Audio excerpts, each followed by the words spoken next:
በስመ አብ ወወልድ ወመንፈስ ቅዱስ አሐዱ አምላክ አሜን። በስመ አብ ወወልድ ወመንፈስ ቅዱስ አሐዱ አምላክ አሜን። በስመ አብ ወወልድ ወመንፈስ ቅዱስ አሐዱ አምላክ አሜን።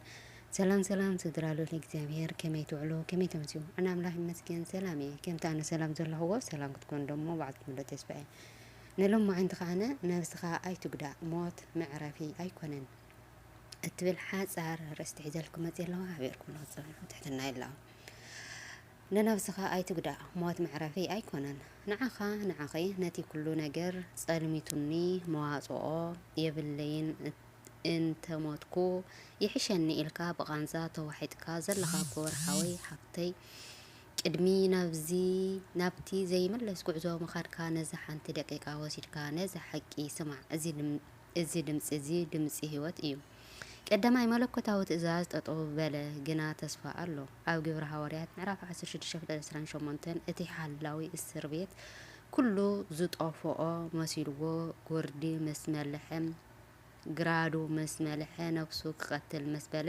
ጳውሎስ ብዓብይ ድምፂ ከምዚ በለ ኩላትና ኣብዚ ኣለና እሞ ነፍስኻ ገለ ኣይትግበራ ሎሚ እግዚኣብሔር ናብቲ ዝተጨነቐ ልብኻ ነብስኻ ገለ ኣይትግበር ኢሉ ይጭርሕ ኣሎ እቲ ሰይጣን ብየናይ ተረፈ ኢሉ ዘእምነካ ዘሎ ሓሰት እዩ ኣምላኽ ምሳኻ ኣሎ ፍትሒ ድማ ኣሎ ታሪኻዊ ድሕሪ ባይታ እዚ ጥቕሲ እዚ ሓላዊ እስር ቤት እቶም እስር ቤት ወይ ከዓ ጳውሎስን ሲላስን ዝጠፍኡ ስለ ዝመሰሉ ብጎራድኦም ወጊኡ ነብሲ ክቐትል ሓሲቡ ነበረ ምክንያቱ ኣብቲ ግዜ እቲ እሱራት እንተጠፊኦም ንሱ እዩ ዝሕተት ነይሩ ዓብይ ጭንቀት ስለ ዝወረዶ ሞት ዝሐሸ መፍትሒ መሰሎ ጳውሎስ ግና ነብስኻ ገለ ኣይትግበር ኢሉ ዓው ኢሉ ጨርሐ እዚ ድማ ዝጭነቕ ዘሎ ሰብ ጎይታ ዝዛረቦ ዘሎ ቃል እዩ ብድሕሪ እዚ ነብሱ ስለ ዘይቀተለ ንነብሱ ንስድራ ቤቱን ዓብይ ሓጎስ ኣምፅእ ይብለና ንስኻ እውን ድሕሪ ጭንቀትካ ኣምላኽ ኣባኻ ዓብይ ሓጎስ ከምፅእ እዩ እሞ ተዓገስ ስለምንታይ እዩ ነብስኻ መጥፋእ ዘይግባእ ብዙሓት ሰባት ነብስና እንተ ኣጥፊእና ካብዚ ዘለኽዎ መከራ ይገላገል ይዕርፍ ኢሎም ይሓስቡ እዚ ግና ናይ ሰይጣን ዓብይ መፈንጠር እዩ መጽሓፍ ቅዱስ ብዛዕባ እዚ ዘሎ መራገፂ ከምዚ ዝስዕብ እዩ ሰውነትካ ቤት መቅደስ እግዚአብሔር እዩ ቤተ መቅደስ ኣምላኽ ምዃንኩምን መንፈስ ኣምላኽ ኣባኻትኩም ሓዲሩ ምህላው ዶ ኣይትፈልጡን ኢኹም ነቲ ቤተ መቅደስ ኣምላኽ ዘማስኖ ኣምላኽ ኬማስኖ እዩ ቀዳማይ ቆሮንጦስ ምዕራፍ 3:16-17 ህይወት ህያብ ኣምላኽ እዩ ነብስኻ ምቕታል ማለት ንቤተ መቅደስ ኣምላኽ ምፍራስ እዩ ህይወትካ ናትካ ኣይኮነን እግዚኣብሔር ፈጢሩ ኣብዛ ምድራዊ ዕላማ ሂቦ ዘቐመጠካ ወታደር ኢኻ ሓደ ወታደር ብውግእ ስለ ዝተመረረ ካብቲ መራሒኡ ዝሃቦ ቦታ ገዲፉ እንተጠፊኡ ከዳዕ ይበሃል ነብሱ ዝቐተለ ሰብ ድማ ንልዑላውነት ኣምላኽ ጥሒሱ ንስኻ ህይወት ክትህበኒ መሰል ይብልካን ኣነ እውን ኣይደልን እየ ኢሉ ኣብ ንፈጣሪኡ ዝነዓቐ እዩ ሞት መወዳእታ ኣይኮነን ናይ ሲኦል ፍርዲ እዩ እቲ ዝዓበየ ስሕተት ሞት ምዕራፊ እዩ ዝብል እዩ መጽሓፍ ቅዱስ ግና ሞት ናብ ፍርዲ መተሓላለፊ ደኣ እምበር መጥፊኢ ቃንዛ ከም ዘይኮነ ይነግረና ነፍስኻ ምቕታል ማለት ንሲኦል ማዕጾ ብግዚኣ ኢድካ ብጉልበት ሓይልካ ብፍቓድካ ምእታው ማለት እዩ ገሊኦም ኣምላኽ ለዋህ እዩ ይምሕረና እዩ ይብሉ ይኾኑ ይቅርታ ግና ንዘሎ ሰብ እምበር ንዝሞተ የብሉን ንሰባት ሓንሳብ ሙማቱ ድሕር እዋን ፍርዲ ተሰሪዕዎም እዩ ዕብራውያን ምዕራፍ 9:27 ኢየሱስ ክርስቶስ ኣብ ሉቃስ ምዕራፍ 16 ብዛዕባ እቲ ነጋዳይን ኣልዓዛርን ክዛረብ ከሎ እቲ ነጋዳይ ኣብ ሲኦል ምስ ኣተወ ዝለመኖ ልመና እንታይ እዩ ነይሩ ኣብዚ ሓዊ ይሳቀ ኣለኹ እሞ ጫፍ ኣጻብዕ ብማይ ጠሊቁ ምእንታ ክዝሕለለይ ስደዶ ሉቃስ ምዕራፍ 16:24 ሓደ ሰብ ነፍሱ ቀቲሉ ምስ ሞተ ካብ ግዝያዊ ቃንዛ ናብ ዘለኣለማዊ ስቃይ ወይ ከዓ ሲኦል እዩ ዝሰግር ኣብዚ ምድሪ ዘሎ ጭንቀት ዋላ እኳ ከቢድ እንተኾነ ግዝያዊ እዩ ኣብ ሲኦል ዘሎ ስቃይ ግና ተስፋ የብሉን መወዳእታ የብሉን ምሕረት የብሉን ነብስኻ ምቕታል ማለት ንንስሓ ዝወሃበካ ግዜ ብኢድካ ዓፂኻያ ናብታ ዘይጠፍእ ሓዊ ምእታው ማለት እዩ ኢየሱስ ወይ ጌታና ክገልጾ ከሎ ኣብኡ ሓሳኽኦም ዘይመውት እቲ ሓዊ ድማ ዘይጠፍእ እዩ። ማርቆስ ምዕራፍ 6:44 በለ። ስለዚ ካብዚ ሓሊፉ ጸገም ክትሃድም ኢልካ ናብቲ ዘይጠፍእ ሓዊ ምእታው ዓብዪ ዕሽነት ክሳራን እዩ። ነፍስኻ ምቕታል ምዕራፍ ዘይኮነስ ናብ ዝገደደ ጭንቀት ኣወያትን ምእታው እዩ።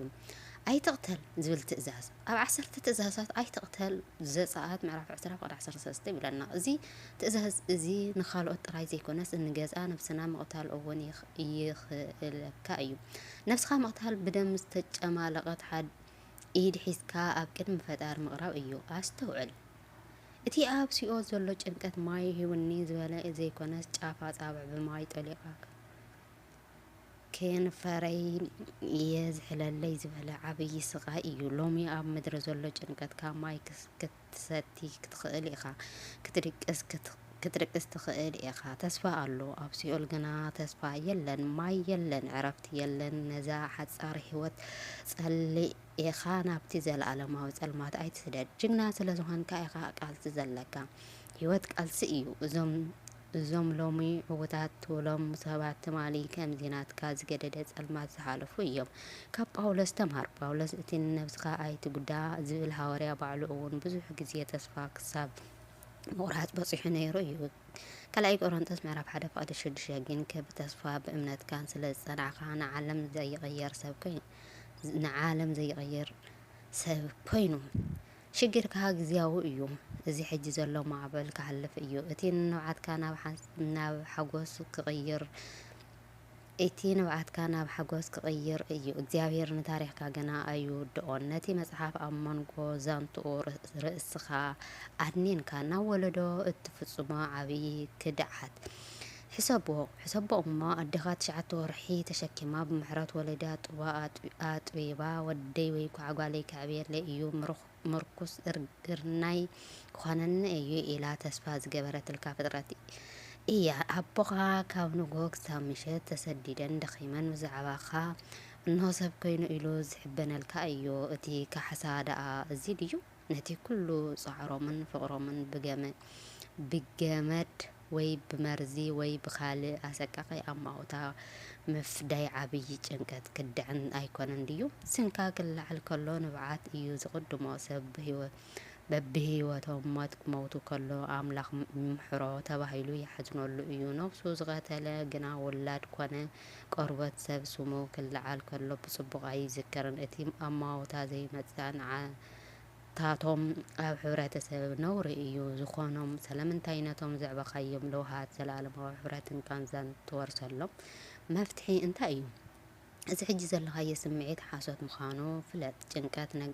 ጭንቀት ንነገራት ኣጋኒኑ ከም እትሪኦ ይግበረካ። ዋላ ሓደ ዝፈትወኒ ሰብ የለን፣ ተስፋ የብልካን፣ መዋፅኦ የብለይን ዝብል ድምፂ ካብቲ ኣቦ ሓሰት ዝኾነ ዲያውሎስ እዩ። ኣይትእመኖ።